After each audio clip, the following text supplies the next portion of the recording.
आईसाहेब जगाच्या मालकीन जरी असतील पण स्त्री भाव होता, स्त्री स्वभाव होता. बायकांना थोडस की एकदम पटकन पटत नसते आणि एखाद्या वेळेस जी गरज नाही का ते पण लवकर पटते. मी सरळ सरळ स्त्रियावर अन्याय करतो असा भाग नाही, पण मला एक म्हणायचंय, स्त्रियांचं अंतःकरण म्हणजे लोण्यासारखं कोमल असते, त्या कोणालाही मानतात. आताच्या मानत्यात काही नवल नाही, आताच्या तर काय काय करते.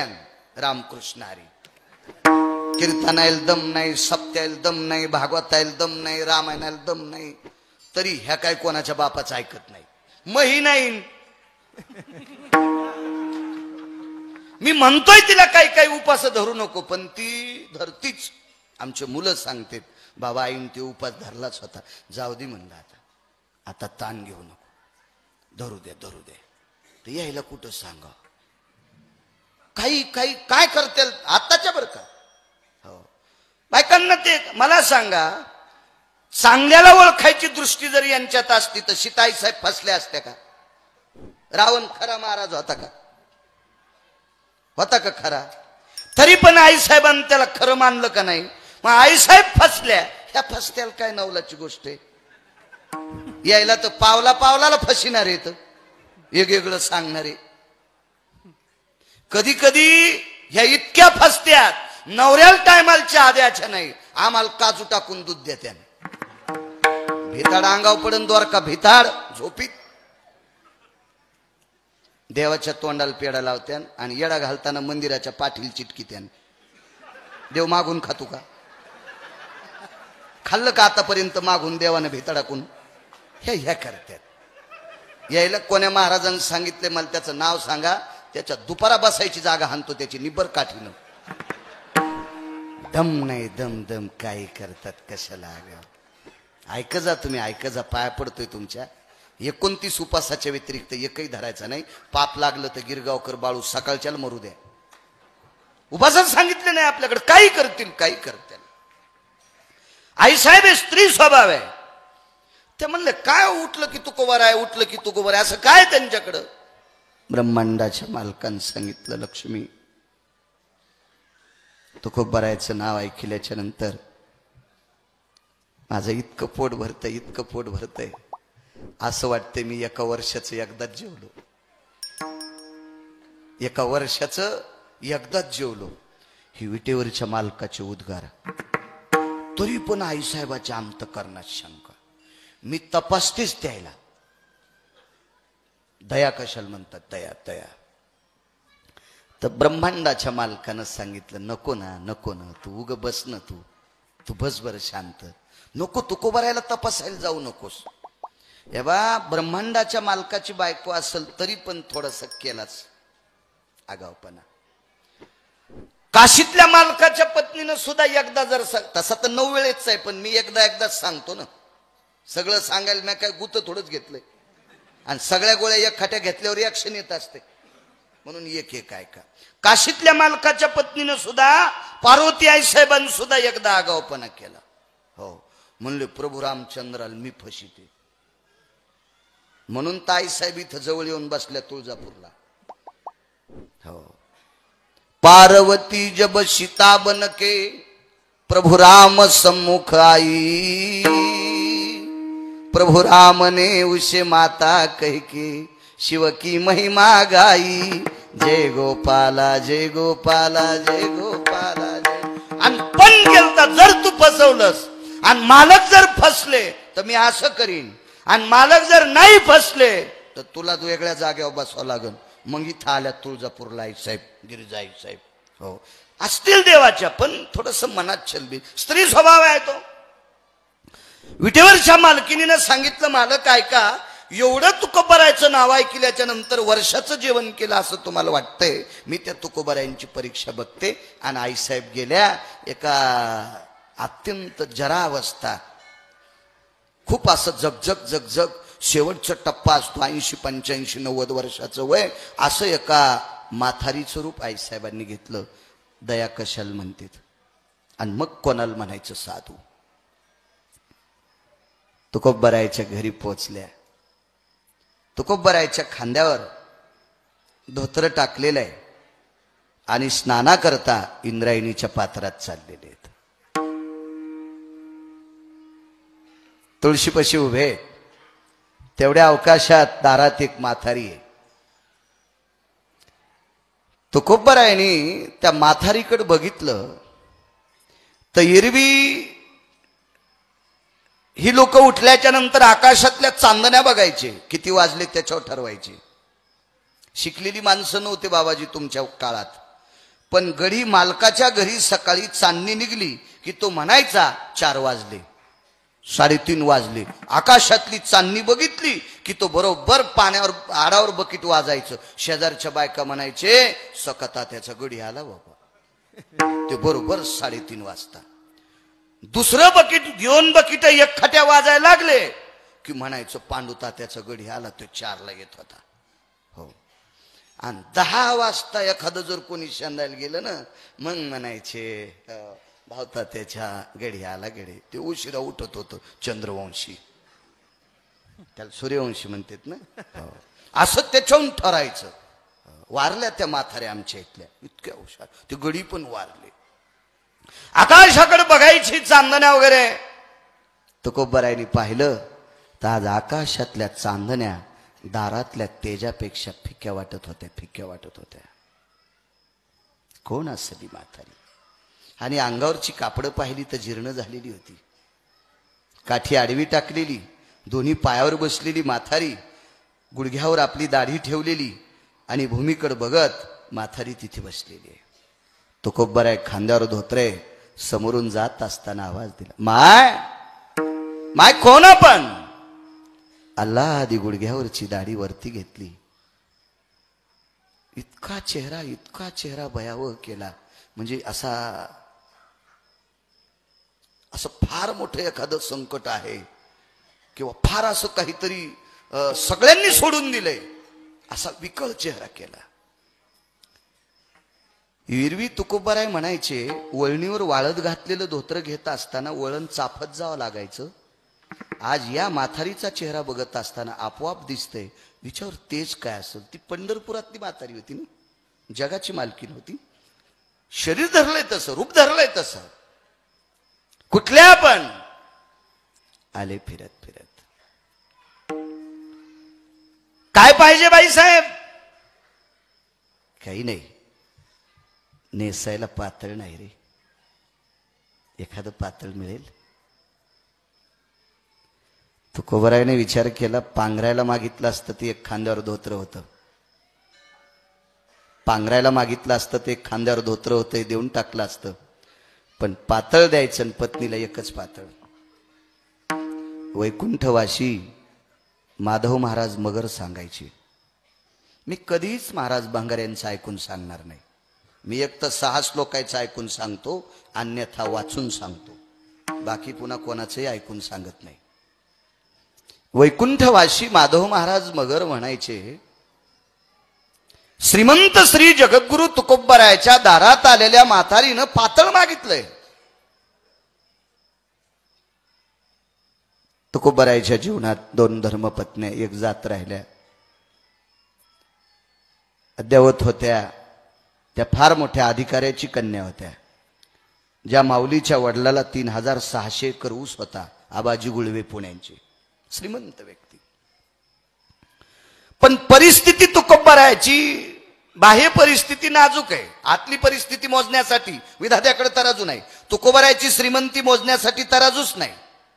आणि गरिबी सांगण्यासाठी विश्वातला एकही लेखक नाही की तो तुकोबरायाची गरिबी लिहू शकतो. 18 विश्व नावाचं दारिद्र्य सांगितलं. हे दारिद्र्य सुद्धा तुकोबरायाच्या गरिबीत मोडत नाही. याच्याही पलीकडची तुकोबरायाच्या जीवनातली गरिबी होती, म्हणून ही लिहिता येत नाही. हे दोन्ही टोक असे भरगच्च स्थितीत भोगलेली व्यक्ती श्रीमंत श्री जगद्गुरु तुकोबराय. नुकतं स्नान आटपलेलं आतमध्ये होत्या आणि स्नान करण्यासाठी कणिक होती. असं मी सांगत नाही, मोठ्यांचा पुरावा आहे. कणिक त्या कणगीमध्ये दगड टेकलेला, मध्येच एक माठ ठेकलेला. त्या माठातलं मातीच्या लोटक्यानं अंगावर पाणी घ्यायचं आणि स्नान करायच्या.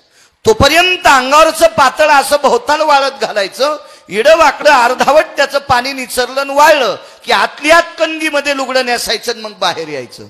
ही जिजाबाईची परिस्थिती. मला असं वाटतं हे पाठ्यपुस्तक निर्मितीवाल्यानं जर हा पाठ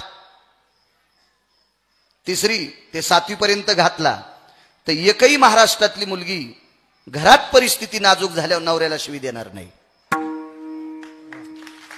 हे घालाव हे घालाव हे अशी पाठ पाहिजे. पण 1964 साली पदाचारी मिशन नावाची संस्था भारतात आली आणि या हरामखोर संस्थेनं पाठ्यपुस्तक निर्मितीवर घाला घातला. रघुनंदन बुवा याच्यातल्या मुख्य कविता गाळल्या, याच्यातले मुख्य पाठ गाळले. बोधले बाबा मुख्य पाठ गाळले. तुम्ही तर मास्तर आहात, तुम्हाला माहित असेल. आणि नवीन कविता घातल्या. मी दाख पितो, मी दूध पितो, मी वड्यान फिरतो. काय करायचं तू ताकन दूध प्याला ना आम्ही का रोगर प्यालोत का? हे मधात घुसलं. पप्पा माझ्या मम्मीचे, मम्मी माझ्या पप्पाची, लेकरं कोण्या भूताची. हे मधात घुसलं. मधात रेल्वेच्या मुंडक्याला बांधायला पाहिजे हराम खोरायला. विठाला विठाला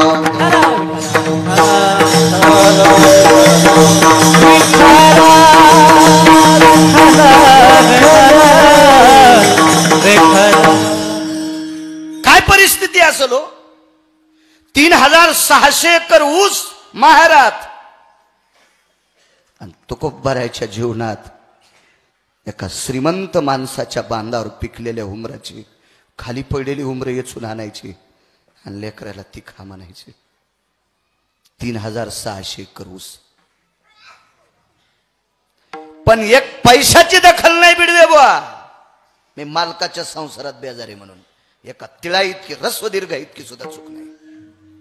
अहो काय करतो आपण. गॅसची टाकी नवऱ्याच्या डोक्यावर. गॅस जर नसेल तर पळाट्याचा सरपणाचा भारा त्याच्याच बोकांडीवर. बाजाराची पिशवी आणू आणू त्याचे कांडे तुटले बोटाचे. तरी दिवाळीला गेन बनते. मेल्याच्या संसारात इतकुशी मजा नाही. कशा असं त्यात बघा ना, कशा असं त्यात आहे का नाही.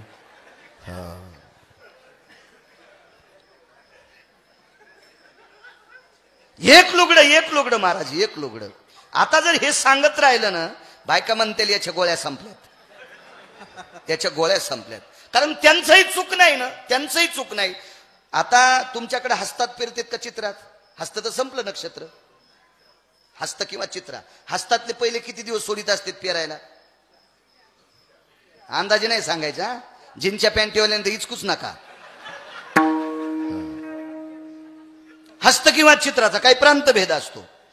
पण मला असं वाटतं या पेरणीला सुतार दादाच्या नेहावून तिफन उचलली, मारुतीला येडा घातला की तिफन शेतात टेकल्या जायची आणि पेरणी वाढल्याच्या नंतर तिफन गावात यायची. अन्यथा एखाद्याला अडचण असेल तर त्याच शेतातून दुसऱ्याला मदत करायला जायचे. पेरणीला मदत करीत होती माणसं. आणि हस्त आणि चित्रा नक्षत्रातच ज्वारी पेरायची. कारण हे हस्तातले 16 दिवस आणि चित्रातले 9 दिवस हे विश्वामित्राचा उन्हाळा असतो. ज्वारी त्यात नक्षत्रावर येत असती. एरवी बुडख्या होय, काही होय, नाना प्रकारचं. किती उष्णता असते माहितीये का? मी काय आता तुम्ही म्हणताल आम्हाला शिकवायला का? तू मला शेती आहे, तुम्हाला बी भरपूर आहे, पण मला जरा नाद आहे शेतीचा. हो, इतकी उष्णता असती. चाऱ्यावर मूठ टेकल्याच्या नंतर खालच्या फणाच्या छिद्रातून नळ्यात वाफ येते आणि नळ्यातून आलेली वाफ चाऱ्यात जाती आणि चाऱ्यातून आलेल्या वाफानं मनगट गरम होते. इतकी उष्णता. हस्त आणि चित्रातले 9 दिवस हे विश्वामित्राचा उन्हाळा. बैल लपत होते. तुमच्या लहानपणी बैल लपत होते. आता हे ट्रॅक्टर आले तेव्हापासून कोणालाच लपायचा प्रश्न नाही. लपत होते बैल सुद्धा. तर सुताराच्या न्याहून तिफन उचलल्याच्या नंतर पेरणारा पेरणी वाढेपर्यंत संपन्न म्हणत नाहीत आपल्याकडे. झाली आमची पेरणी, सोंबळ्यात होतराचा वाहडी म्हणत जावा. भगव्यातलं कुंकू संपलं कधीच म्हणायचं नाही चतुराबाई. कुंकू जरी संपलं तर वाहडं म्हणायचं. आपल्याकडे पाहुणा पिशवी घेऊन निघल्यावर जातोच का नाही? पण येतो का? जातो म्हणते ते येतो. आपल्याकडे सवास बोलण्याची पद्धत आहे. पेरणी वाहड्याच्या नंतर घरी बायकोचं तोंड पाहत होता. सुताराच्या नेहून तिफन उचलल्याच्या नंतर पेरणी होईपर्यंत बायकोचं तोंड पाहत नव्हता. ही तुमच्या लहानपणातली पद्धत होती म्हणून ज्वारीच्या बुडख्या होत नव्हत्या. आता बायकोच्या साडीचाच कासरा आहे तिफणीला.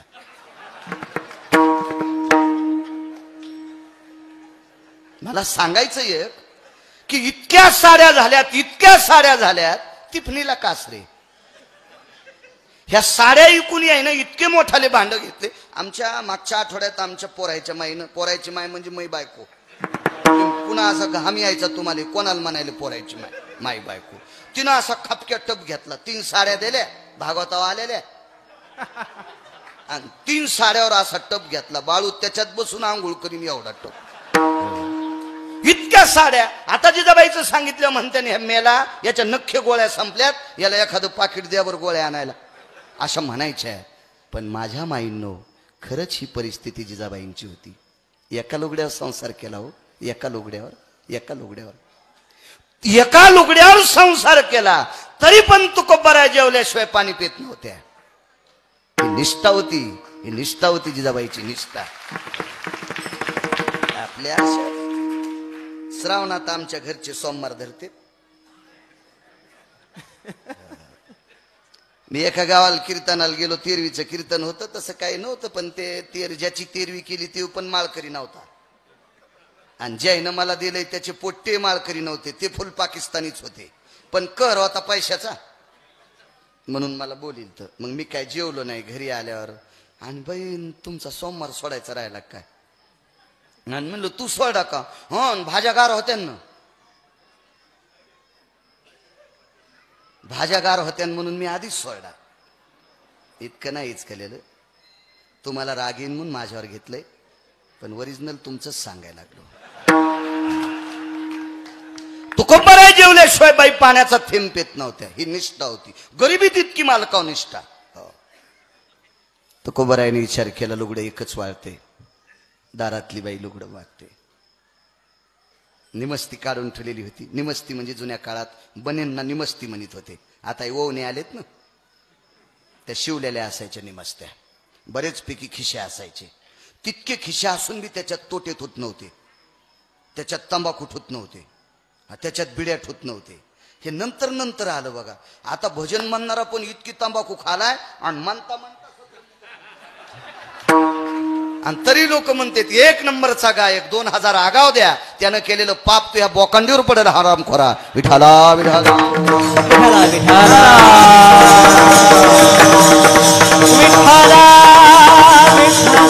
माझं एक मत आहे बोधले बाबा, परमार्थाची खोली वाढावा, रुंदी नाही, खोली वाढली पाहिजे.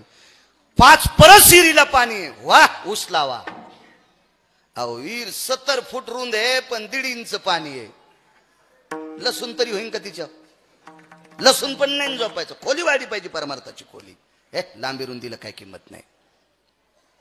पहिली गोष्ट आपण सुधारलं पाहिजे. पक्वाद्या असेल, गायक असेल, कीर्तनकार असेल, रामायणकार असेल, प्रवचनकार असेल, भागवतकार असेल, याने एकही व्यसन करता कामा नाही. का सांगू का तुम्हाला? प्रत्येक मुलगा वाढदिवसाच्या दिवशी सणावाराला बापाच्या माईच्या पाया पडतो. सणावाराला किंवा एखाद्या काही प्रसंग यानं पाया पडत असतो. पण महाराज दिसल्याबरोबर प्रत्येक व्यक्ती त्याच्या पुढे मान वाकितोय. ही आपली ताकद नाही, ही संप्रदायाची ताकद आहे. कोण पुसला असतं आपल्याला? हिरवी तरी पुसे कोण पावे देवासाठी मान, पावे देवासाठी मान,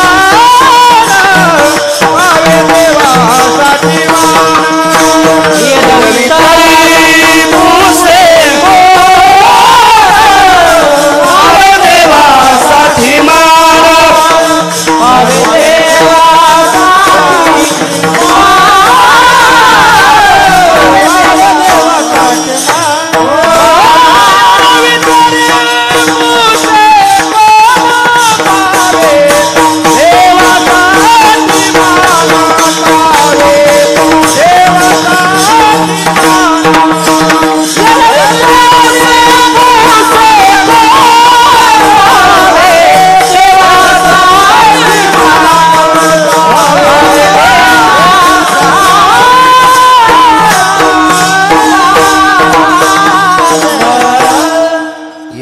तरी पुसे कोण पावे देवासाठी मान. महाराज ह्या वंशात 100 वर्ष होऊन गेली तुमच्या पूर्वजांना. तुमचे म्हणण्यापेक्षा या महाराष्ट्राच्या मातीतल्या या बोधले वारकऱ्यांना 100 वर्ष होऊन गेली ना पूर्वजांना, आजही त्यांच्या पुण्यतिथ्या साजऱ्या करतात का? ज्ञानोबराय तुकोबरायचे साधक होते, पंढरपुरातल्या मालकांचे साधक होते, म्हणून भजन करतो म्हणून आपल्या लोक पाया पडतात. आपण नाही बिड्या वडायला पाहिजे, आपण नाही तंबाखू खायला पाहिजे, आपण नाही गुटखे खायला पाहिजे. हो आमच्या इथं भागवत लावलं, भागवत वाचित असते लाईत नसते, तर ती पंगत होती मला दिल, ती पंगत होती मला द्वादशीची. मला काय ताण नाही, पन्हाळा वाटा आलं मोरी वाटा गेलं, मला कुठं आऊत आणून पंगत करावं लागली. ती पंगत गिंगत केली. मी तर म्हणलं भागवत करायला भेटावं. तो म्हणलं इंटरव्ह्यू झाली, कुठे आहेत भागवतकार? तर मंदिराच्या मागं जाऊन बिडी वडीत होता. अरे म्हणलं हे मंडप पेटी तू रे. असे जर वेशनी संप्रदायात आले आणि ते वेशनी जर लोकांना स्वीकारले तर त्या गावाला कुपाटी लागन. विठाला विठाला विठाला.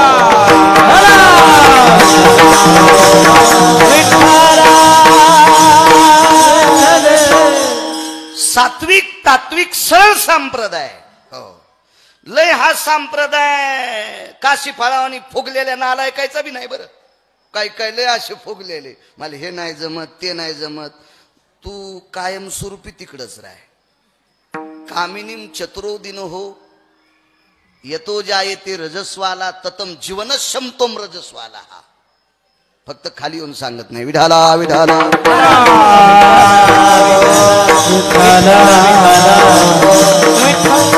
निमस्ती काढून ठेवली. हे चाललं होतं ना, खांद्यावर नुसतं धोत्र होतं, अंगावरलं पिळून आणायचं आणि नेलेलं नेसून यायचं. वारकरी तू काय तुकोबरायांचा अधिकार निघाले. पण जाता जाता बाईनं पाहिलं, अरे पातळ आहे का एखादं? अरे तू रोज वयस्क म्हातारी होती. तुकोबराय म्हणले बाई दिला असतं पण नाही ना घरी, नाही ना घरी. बर गळ्यातल्या माळी खऱ्याच आहेत का? मात्र तुकोबरायच्या गळ्यात अशी माळ होती. हो ही माळ तुळशीचीच आहे का? तुकोबरायांनी सांगितलं होय. कालचा गोपीचंद मोरडा नाही अजून जी. बर हे लुगडं कोणाचं वाळतंय? माझ्या बायकोच. अरे सरळ देत नाही म्हणा ना, मी तुला देणार नाही असं म्हणा ना. एवढं मोठं लुगडं असताना आमच्याकडे लुगडं नाही म्हणताना गळ्यात माळे तुळशीची. काय लागला असेल शब्द तो तुकोबरायला, कल्पना करा ना बाबा. पण तुकोबराय नाही म्हणत होते याचा अर्थ माहित नसेल काही साहेबांना, कारण लुगडं एकच होतं. ते लुगडं कणगीच्या भोवताल टाकलेलं आहे आणि आतमध्ये आईसाहेब बसलेले आहेत, त्याची जिजाबाई तुकोबरायांच्या धर्मपत्नी. माझे दोन्ही धोत्र जरी मागितले असते तर मी 2 हात कपडा कमरेला लोकलज्जा निवारणार्थ हितार्थाय, लोकलज्जा निवार्थ हितार्थाय. मी फक्त कंबर 2 हात कपड्याने बांधून जीवन काठलं असतं आणि हे धोत्र दिले असते. पण कसं देऊ तिचं लुगडं? या देशातल्या 2 गोष्टी झाकल्या असल्या पाहिजे बोधले बाबा. एक पैसा आणि देशाची स्त्री. या 2 गोष्टी झाकल्या पाहिजे. देवानं 10-5 कोटी जरी दिले तरी हरामखोरानं डायरीच्या पुढे ठुले नाही पाहिजे. पैसा झाकून पाहिजे आणि या देशाची स्त्री झाकलेली पाहिजे. जितकी स्त्री अंग भरून वस्त्र नेसेल, जितकी स्त्री अंग भरून वस्त्र नेसेल त्या स्त्रीचं पावित्र्य, तिचं आचरण, तिचं चारित्र्य फार मोठी ताकद आहे. या देशातल्या एका स्त्रीला हरामखोर लोक उघड करत होते म्हणून पंढरपुरातला मालक लुगडच झाला. कौरवे पांचाळी सभे माझी आणली, वस्त्र हरणे वस्त्र कैशी झाली माऊली. पांडुरंगे येयो पांडुरंगे, जीवाचे जीव लगे येयो पांडुरंगे. या देशातल्या पवित्र स्त्रीचा अंग नालायक माणसाने बघू नये म्हणून पंढरपुरातला मालक लुगडं होतंय. तुम्ही सुद्धा अंग भरून कपडे घातले पाहिजे. हो निदान कीर्तनाला येताना तरी हो बाकीचे ड्रेस नसा. मी आंध्रात एकदा बालाजीला गेलो तर तिथं माईकवर सांगतात, ते त्याच्या भाषेत एकदा, इंग्रजीत एकदा, मराठीत बोलत नाहीत. बरमुड्यावर दर्शनाला प्रवेश नाही. तिरुपती बालाजीला बरमुड्यावर प्रवेश नाही दुसऱ्या राज्यात.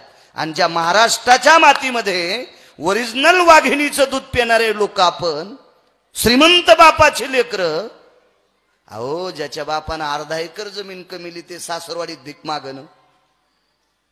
आणि ज्याच्या बापानं 200 एकर जमीन कमिली तो सासरवाडीतल्या 1.5 एकरासाठी भांडायलाय. अहो ज्ञानोबा आहे तुकोबरायचे लेकर आहेत आपण. किती किती किती वैभवात राहायला पाहिजे. आपण कशाला बरमुडे घालायचे काय. आजही बघा पंढरपूरला बरमुड्यावर जाणाऱ्याला निषेध नाही. हा कवा संस्थांच्या लक्षात येईल देव जाणी. विठाला विठाला विठाला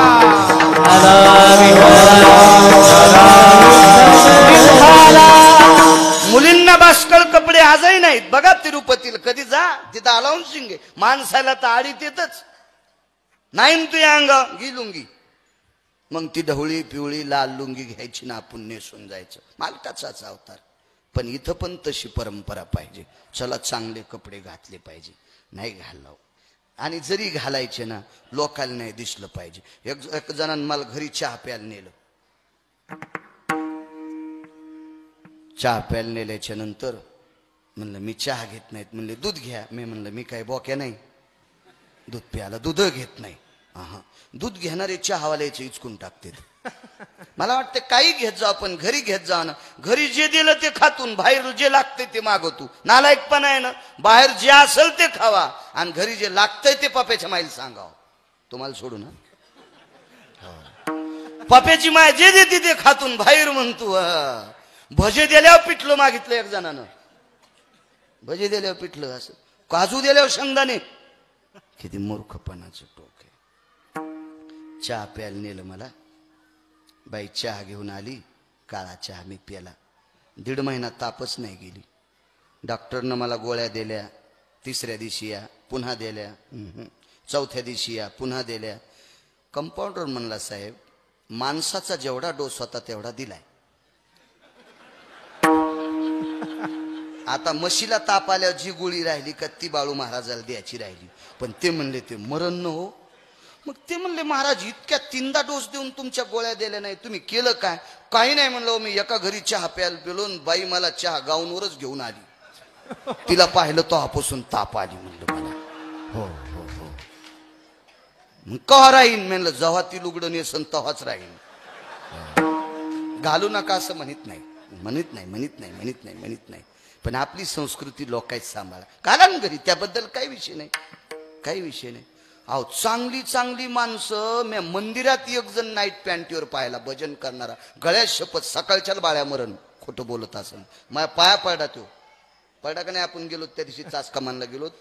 नाईट पॅन्टवर ज्ञानोबरायच्या मंदिरात प्रदक्षिणा करून आतमध्ये मी बसल्यावर माझ्या पण पाया पडला नाईट पॅन्टीवर.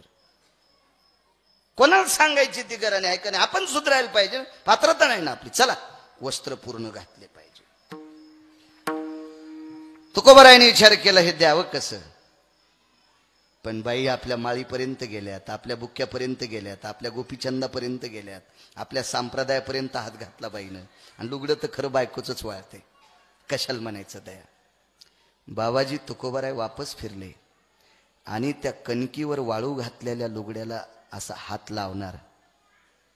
पण एक काही नियम सुद्धा आहेत. लालनात पालयन्ते भार्या ताडनात नैव पालयन्ते. पत्नीचं पालन हे लालनात करायचं असतंय. ढोल गवार पशुवत नारी सकल ताडन के अधिकारी सुभाषित आहे. पण पत्नीचं पालन लालनात पालयन्ते भार्या. वडिलांकडे जी सुख आहे ते आपण तर देऊ शकत नाही. पण अंग भरून कपडे भारतीय महाराष्ट्राच्या मातीतली या पवित्र देशातली स्त्री ती आपली पत्नी. अग्नीच्या साह्याने आपण तिच्या सोबत 7 फेरे मारलेत. वरुणो भयस्थिता कामोर वैशानरोस्ततेवजा सप्तर्वहेति लोकायम पदाश्रितो भयो आपांपति निरज्जायते तत्रो भयतिरिदं द्रव्यानाम यज्जायते विष्टमित्र कलत्रम गोत्र भयस्थिता जायते मंगल परिजय हो. अंगावर अक्षदा पडल्यात. अंतरपट सुटलाय. सप्तपदी झाली. पंचतत्व अग्नीच्या साह्याने गोब्राह्मणांच्या साह्याने आपली धर्मपत्नी म्हणून घरात आली. आणि तिला उघड करण्याची आपली तरी काय पात्रता आहे. तुकोबरायचा हात असा त्या कणगीपर्यंत गेला. संदेशी हात खाली सुटला. बाईनं सांगितलं नाही देणं तुला. मन घट्ट केलं आणि कणगीपर्यंत हात असा गेला. बोधले बाबा पुन्हा हात खाली सरकला. बाईनं तिसऱ्यांदा सांगितलं, रे मला असं वाटत होतं तुळशीची माळ घातलेली माणसं शक्यतो खोटं बोलत नसतात. दारात लुगडं वाट, एक जीर्ण म्हातारी आहे, तिला लुगडं देऊ नये, गळ्यात माळा आहेत, कपड्याला गंध आहे. तिसऱ्यांदा आवाज ऐकल्याबरोबर तुकोबरायांनी डोळे मिटवले. अरे काय पंढरपुरातल्या मालकाचं स्मरण केलं असेल, त्या लुगड्याला हात लावला आणि ती नाटी वळली आणि देऊन टाकली. माय घेऊन टाका.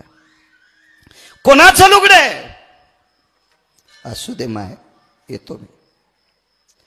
अरे सांग ना लुगडं कोणाचं, दुसऱ्याचं देतोस का? नाही माय, घरचंच आहे, घेऊन जाय. विटेवरच्या मालकीनीनं उभं राहिल्या आणि तुकोबरायला अडवलं आणि सांगितलं, लुगडं कोणाचे सांगता येत नाही. आपले म्हणतात, कोणाचे सांगता येत नाही. माय, माझ्या धर्मपत्नीला एकच नाटी आहे. ज्या कणगीवरली नाटी ओढली त्या कणगीच्या आत ती बसलेली आहे. काळजी एकच आहे बाई, लुगडं तुला दिल्याच्या नंतर मी स्नाना करता चाललोय. जोपर्यंत तिला वस्त्र मिळत नाही तोपर्यंत कणगीच्या बाहेर येता येत नाही. याच्याकरता सांगत नव्हतं. बाबा रूप प्रगट केलं, रूप प्रगट केलं. तेजोमय प्रत्यक्ष लक्ष्मी. तुकोबरायांनी साष्टांग प्रणिपात घातला. तुकोबराय वाकल्याच्या नंतर तुकोबरायच्या पाठीवर पाणी पडत होतं. कसलं पाणी पडते म्हणून वरे पाहिलं तर जगाची मालकीन रडत होती. जगाची मालकीन रडत होती. जगाच्या मालकिनीला तुकोबरायने विचारलं, आईसाहेब तुम्ही का रडता, का रडता?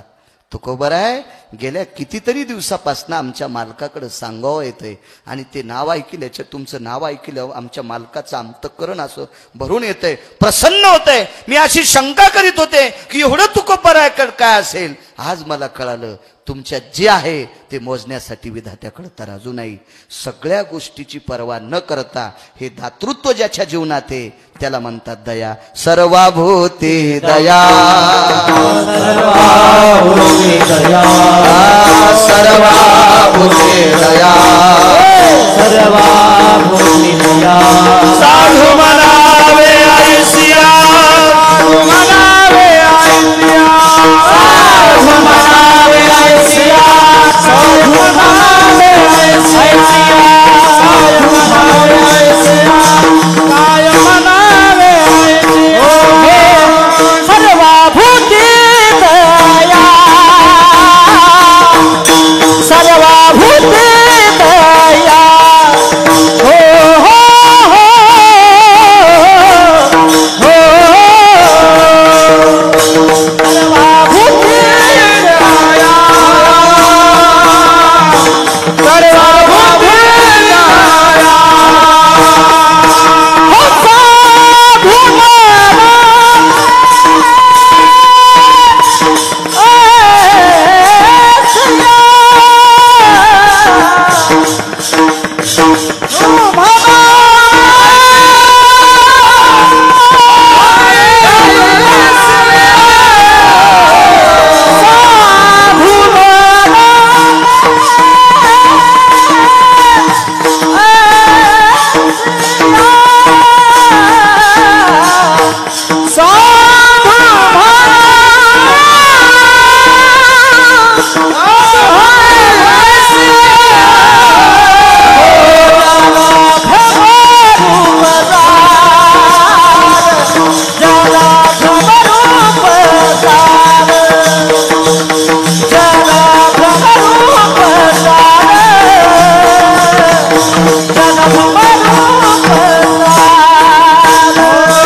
नाही करू शकत आपण इतकं संकट घेऊन दुसऱ्यावर दया, म्हणून त्या यादीत नाही सर्वभूती दया. दमाजी वारकरी नावाचे एक, त्यांचं नाव होतं दमा. फार जुना एकनाथ वारकरी, 700 वर्षापूर्वीची कथा. आईचं नाव सुंदर आहे, पुन्हा दुसऱ्या कीर्तनात सांगू. दमाजी नावाची वारकरी, फार निष्ठावंत. धर्मपत्नी जात राहिल्या, पंढरपूरला गेले. कर्मणो गहनो गती, आपल्या वडिलांसोबत आलेली माऊली चुकलाई. वेगात सांगतो, मग पुढचं चरित्र सांगून आपण पूर्णविराम करू. काऊन बोलतेत का नाही ते?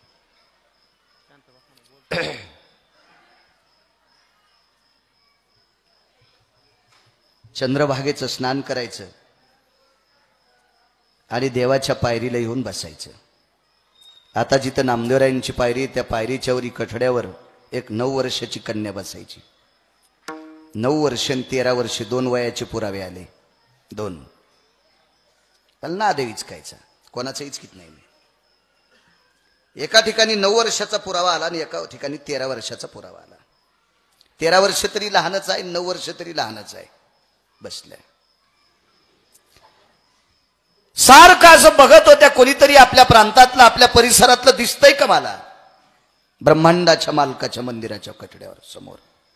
आता जाताना चोखोबरायची समाधी, पुढे नामदेवरायांची पायरी आहे समाधी तिथं, आणि समोर जाताना डावीकडे साक्षी गणपती, उजवीकडे जळोजी मळोजी नावाच्या पांचाळांची समाधी. त्याच्या अलीकडं कठड्यावर एक 9 वर्षाची कन्या बसलेली आहे.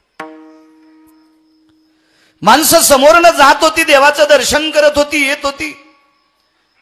काही काही माणसांच्या अंतःकरणात एवढं ना देवाच्या नामाचा जयघोष होता, एवढा उल्हास होता. सगळी काही तात्विक सात्विक सगळ्या प्रकारची माणसं जात होती. पण एकाही व्यक्तीनं त्या 9 वर्षाच्या कन्येकडे बघितलं नाही.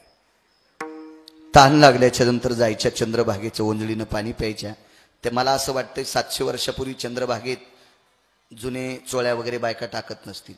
आता चंद्रभागा कुठली पवित्र गंगा साफ केली ना, तर मला तर वाटतं सगळ्यात जास्त कपडे यांचे सापडतील. मला मागे एक बाई म्हणली, महाराज जुनी चोळी चंद्रभागेला टाकत असतील म्हणून. मी म्हणलं, बाई तुला काय टाकायचं तर टाक, पण मला काय असं लिहिलेलं सापडलं नाही. काही टाकतील, काही टाकतील.